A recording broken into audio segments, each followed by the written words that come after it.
Stock futures are pointing upwards today despite looming rating downgrades for European banks. China addresses concerns about its currency policies by widening the yen's trading range. I'm Lindsey Bell, and the morning call starts right now.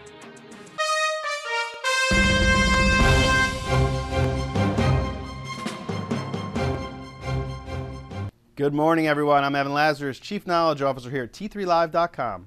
And I'm Lindsey Bell with theStreet, and together we bring you the morning call. Last week we saw a market sell-off after European fears resurfaced. We got mixed economic data out of the U.S., but this morning we're seeing some upside to the futures. Evan, how are you going into today? How are you setting up? Very, very tepidly. I think last week was for the first time in a while, since really the beginning of December, if not earlier, we've seen some selling in the market, and the selling was real. It didn't, unlike other times where we've seen two-day pullbacks, every pullback's been bought. This pullback was not bought. We did see a little bit of a bounce Wednesday and Thursday last week, but immediately on Friday, the sellers stepped back in and pushed us and closed us out closer to the weekly lows. So if we take a look here at the S&Ps and we look at actually a weekly chart, you're going to see that for the first time in many, many weeks, we actually saw some selling, which is not unhealthy and not necessarily uncalled for. This has been a multi-week, multi-month, straight up rally, and rallies markets cannot go in one direction forever. I think the level of sentiment in the market was such that people thought we were never going to go down. I started to see it. I started to feel it. You started to read about it a little bit.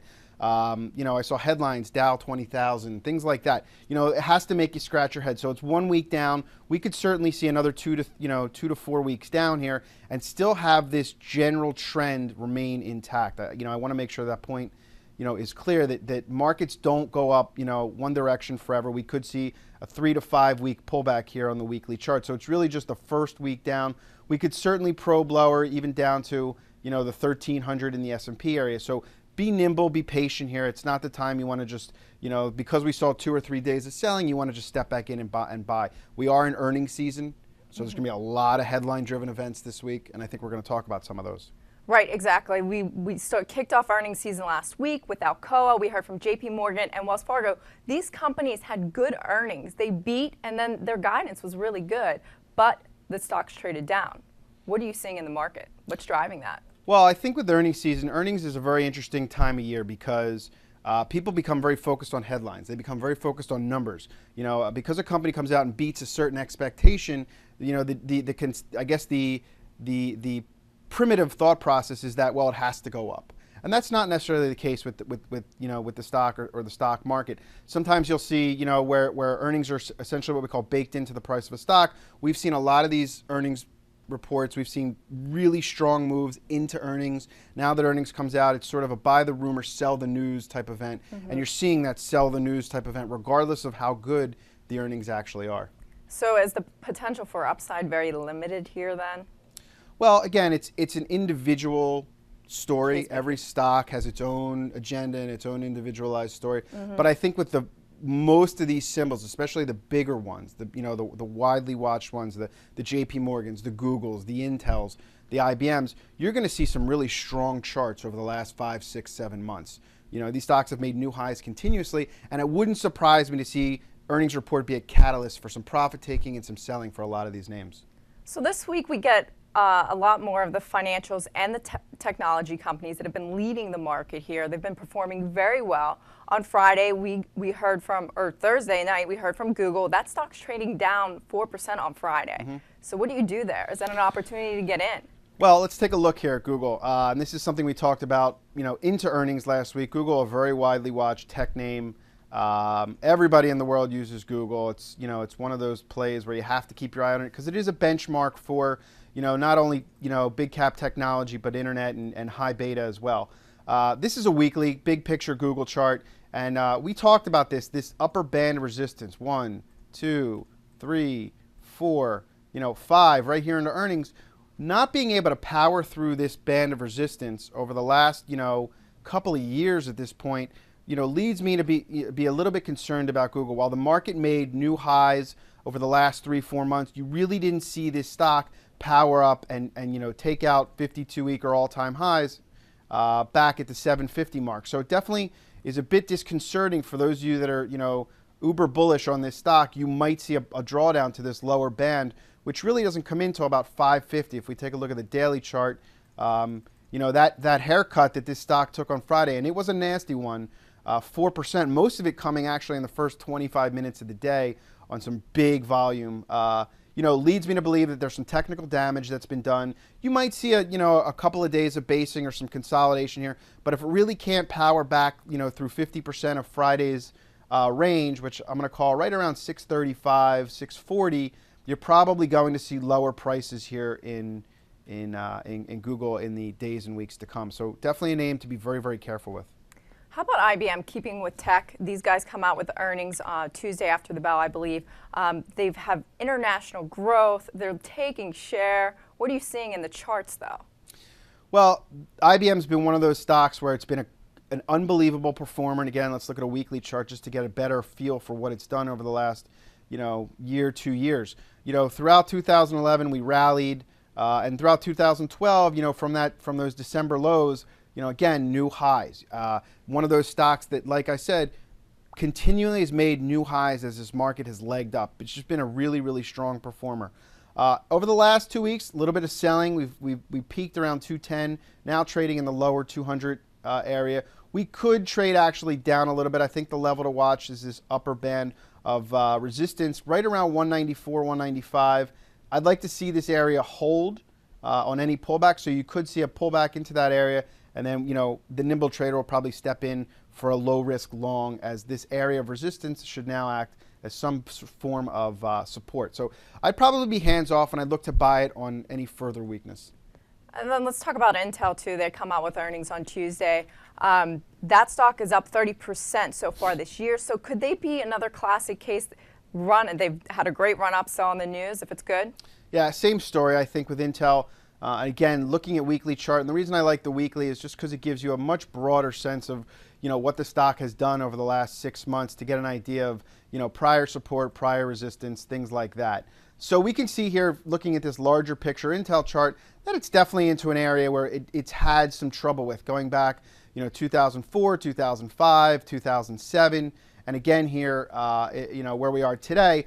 That $28 to $29 to $30 area is definitely an area where there is a level of resistance. We have seen over the last few months a nice rise in price here from 19 to 28.5 is no chump change here in Intel. That's a pretty big percentage move.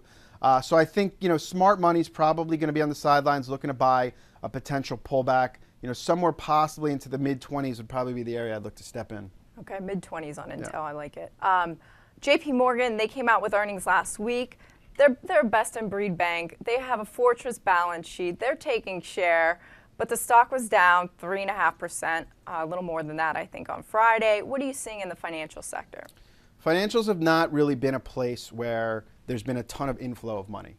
I think more times than not over the last 12 months, as this market again has rallied, you haven't really seen the banks be the driver in that. You look at Goldman, some of the bigger names. JP Morgan's been a stronger bank stock. That being said, it hasn't really been a name that I would look to for anything more than just short-term cash flow trading. Okay. Again, going to the chart here, we can get an idea of how price how price reacts here. This area, mid 40s to 50 in JP Morgan, a lot of resistance. You can see lots of failure up at this level. We snap back very nicely from these November lows, but again, into that area of significant resistance.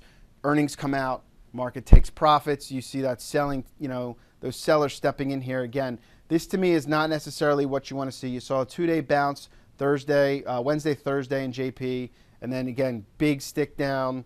Volume was increased. Not a lot of support in JP Morgan until it gets down to around 38, 36 to 38. So keep an eye on this one for lower prices to come. Now, how about Goldman Sachs? They haven't had as quite a good run, but they're still doing pretty well.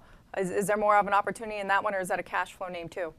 It's a cash flow name. I think all these banks right now are cash flow names. It's a what I call the risk-on trade, because if you look at again, this is a weekly chart of Goldman Sachs.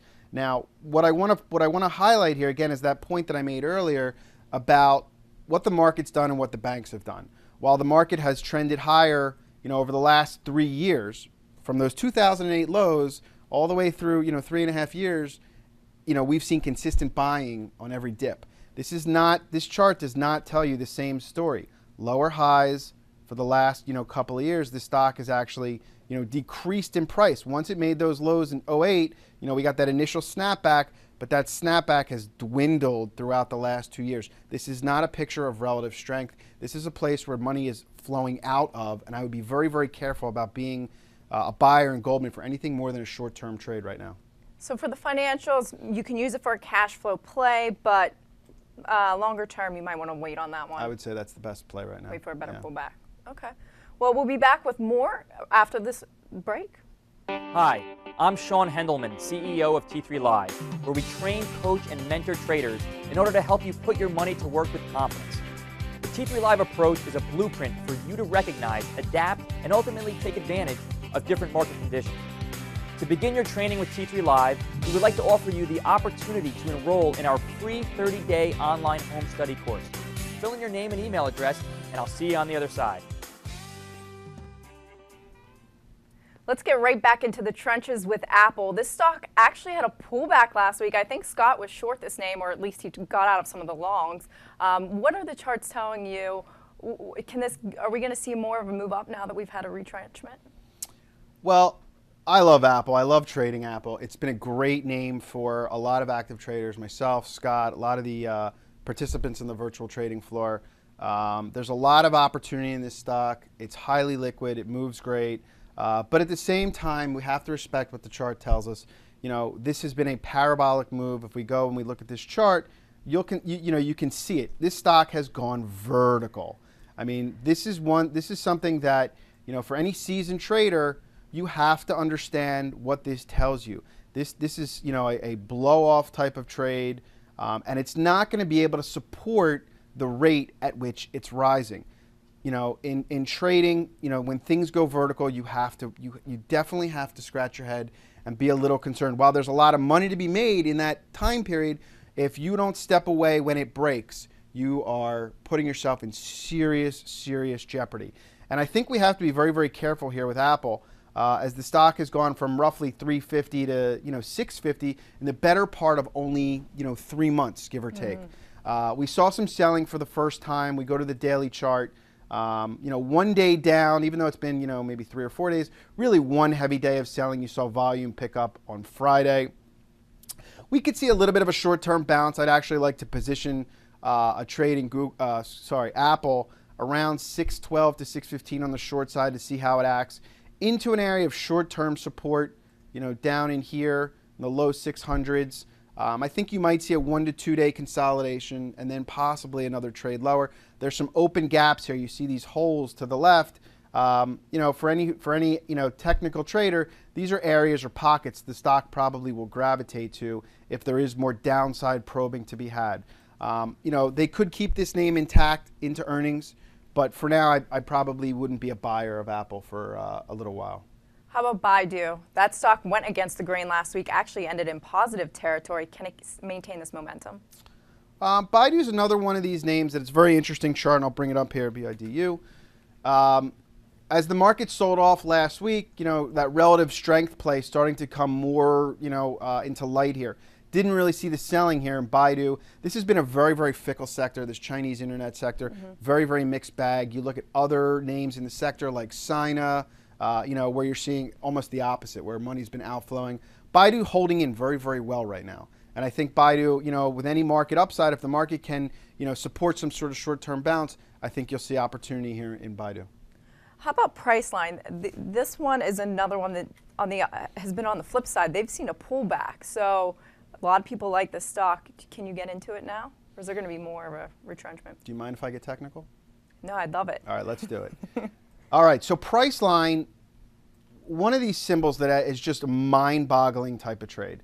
This is an all-time chart of Priceline. Going back to 1999, you can see where price traded actually around 1,000.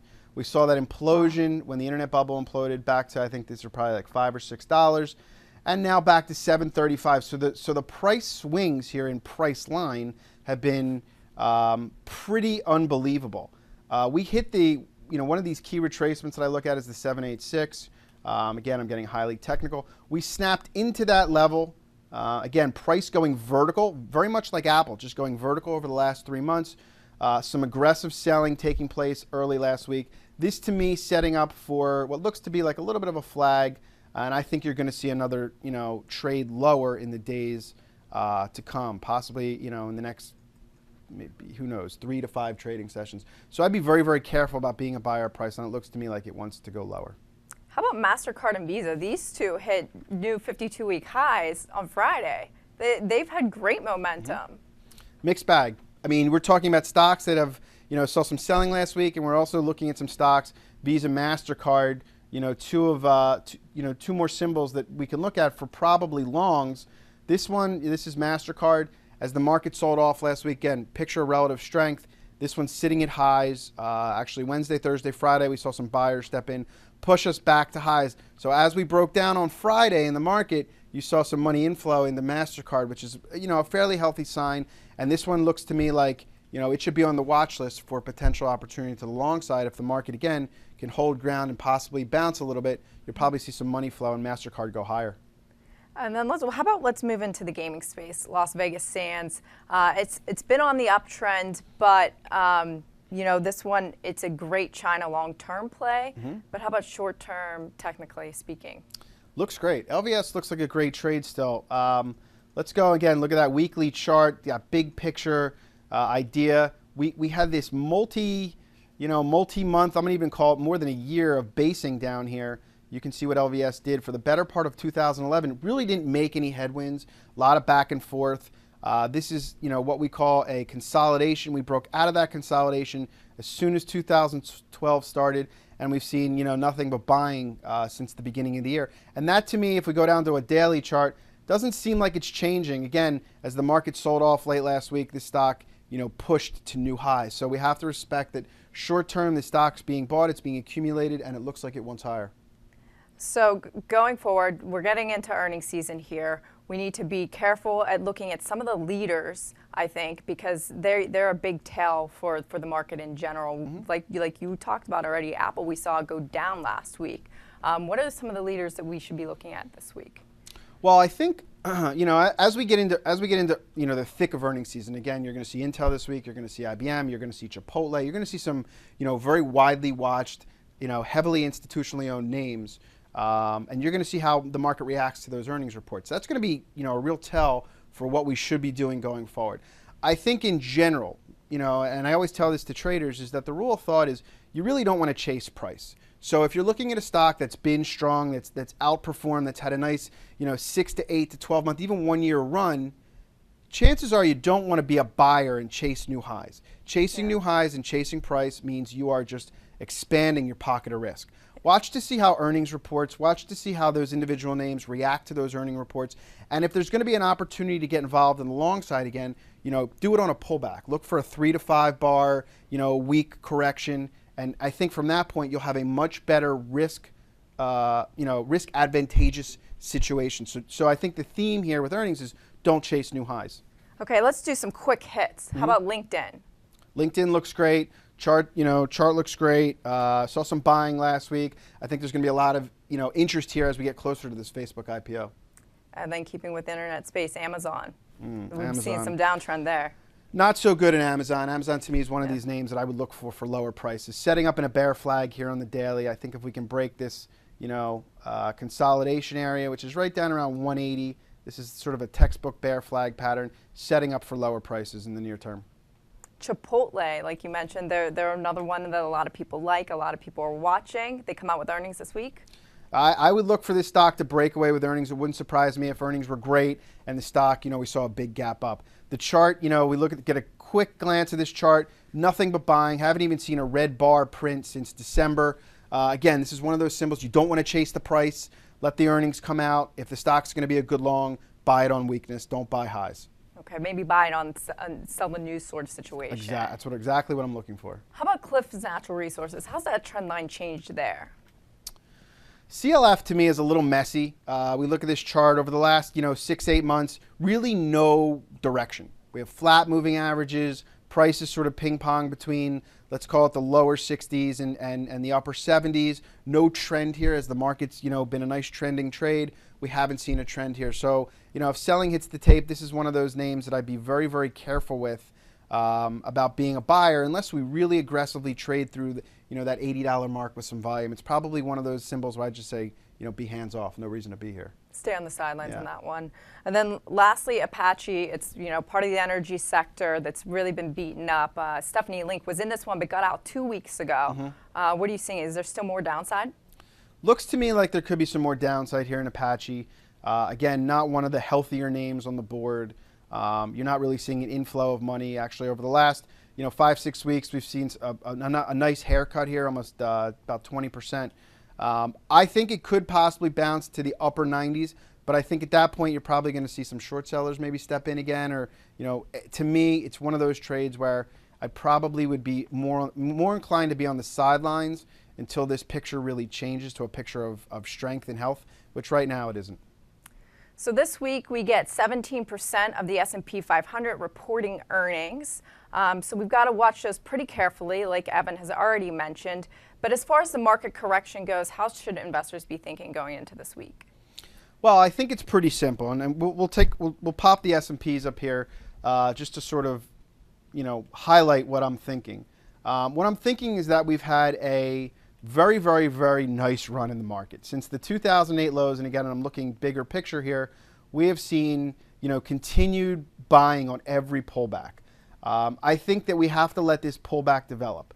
Right now, it's a very immature pullback. We're basically one down week. This pullback could last 3 months.